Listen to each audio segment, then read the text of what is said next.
first off, I'm going to start by saying if I look a bit frazzled and tired, it's because I am. I've just finished work. It's currently 4:45. I finished at 3, I started at 8. So, early mornings and makeup don't really go hand in hand. Anyway, that is not what I'm talking about today. Should I have my t-shirt? I love tea. I don't know if you even saw that. It's in my boob crease. Anyway, for those of you who follow my blog, link will be in the description. You may or may not know that I am a fan of baking. I like baking quite a lot. I want to open my own tea room / cupcake shop. Not 100% decided yet. And I like to bake cupcakes. I think they're a lot of fun to bake. They're not too big. They're not too much responsibility.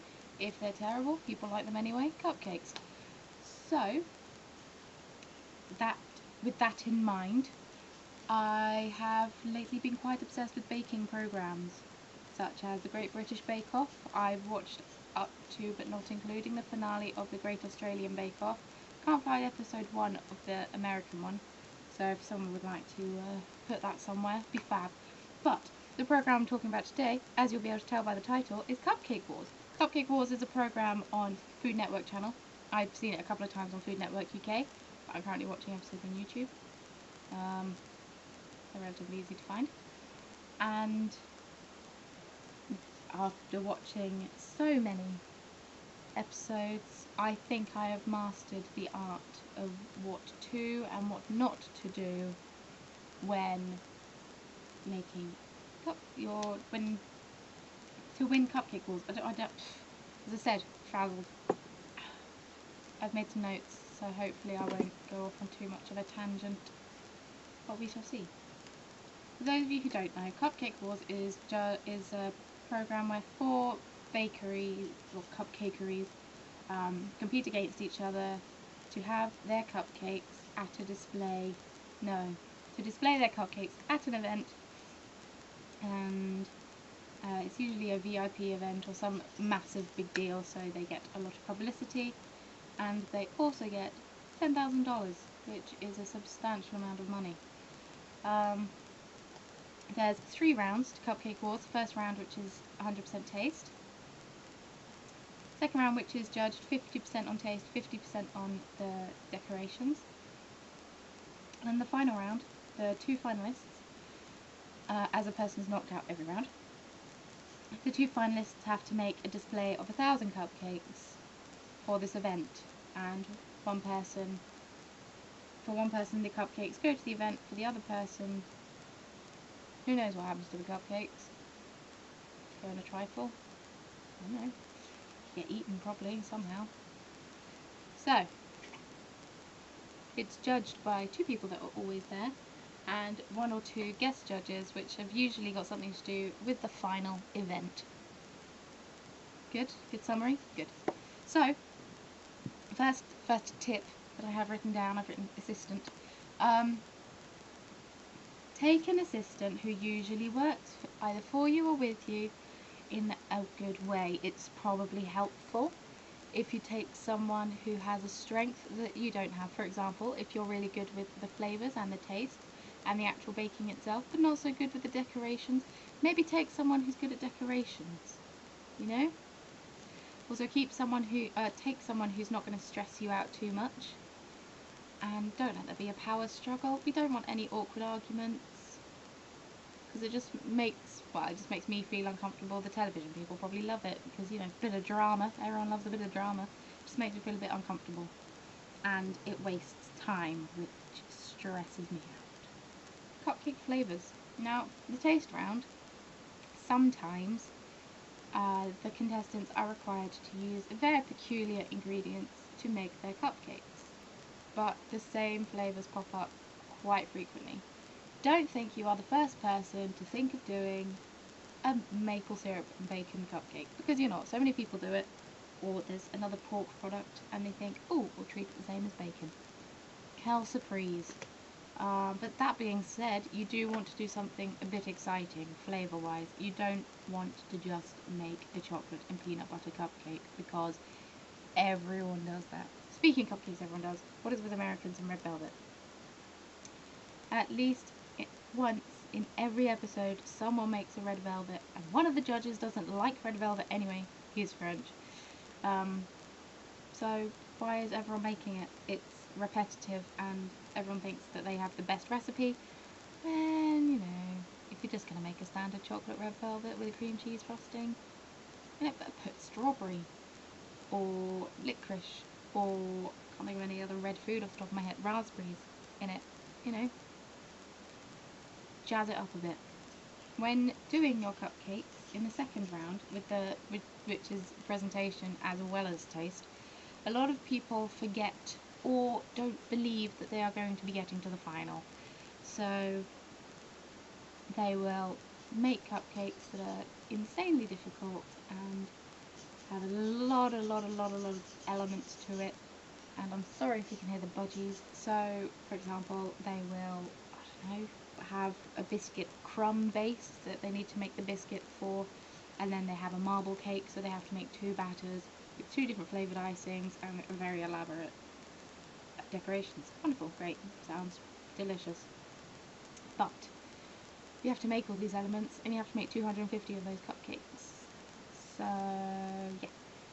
Keep it plausible. You know, keep it plausible. Don't go mental. Don't get overexcited and think, oh my god, it's going to be the best thing ever. Because that's when you make mistakes. And when you make mistakes, don't just sit and bitch about your mistake and be like, oh my god, I can't believe that I didn't put baking powder in my cupcake mix for about 10 minutes, because that wastes time. Whip up another batch. You can manage it if you realise it early enough, or if you don't, get over it very quickly because you're going to be out. Yes, for the decoration one, you can get penalised for not getting any decorations on your cupcakes. And what I've realised is that a lot of people fart around quite a lot. You've got an hour and a half to make 3 cupcakes and decorate them sufficiently. Cupcakes take around 20 minutes to bake.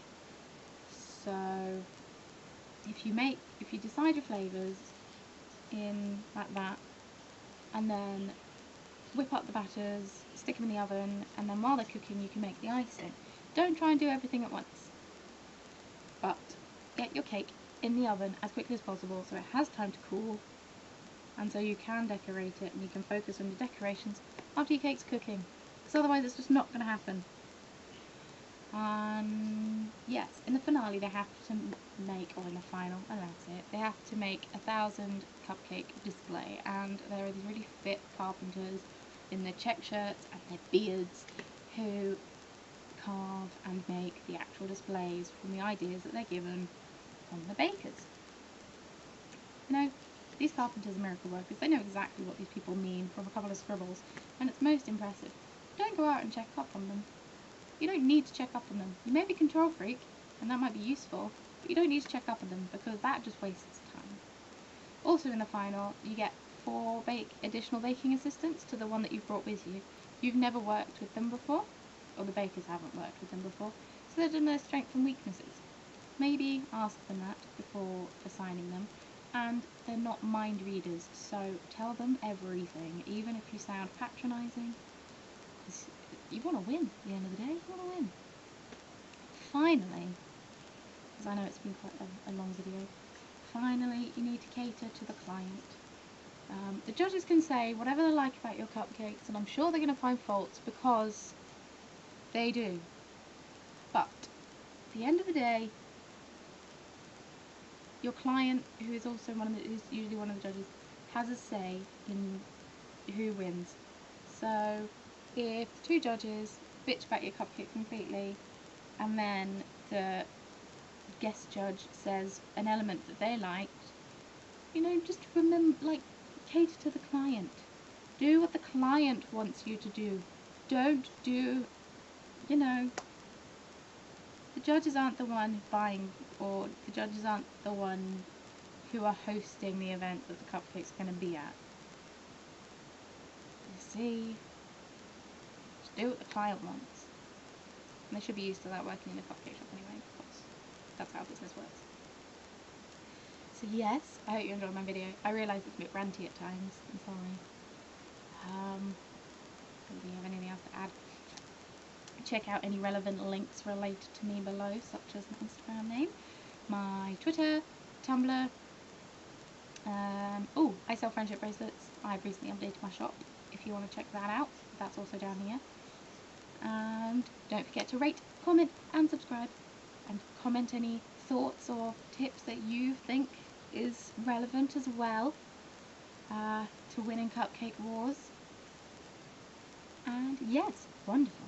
I shall see you all very soon, I hope. Now the boyfriend is a real teacher, and I actually get some days off in the week when my other housemate is working. So fingers crossed we shall be getting more videos. But until next time, I hope you have a wonderful life. Enjoy the coming autumn. Any of you going back to school, good luck for the year ahead. Good luck to any of you who's just about to start uni. I think that's about it. See you all soon. Bye.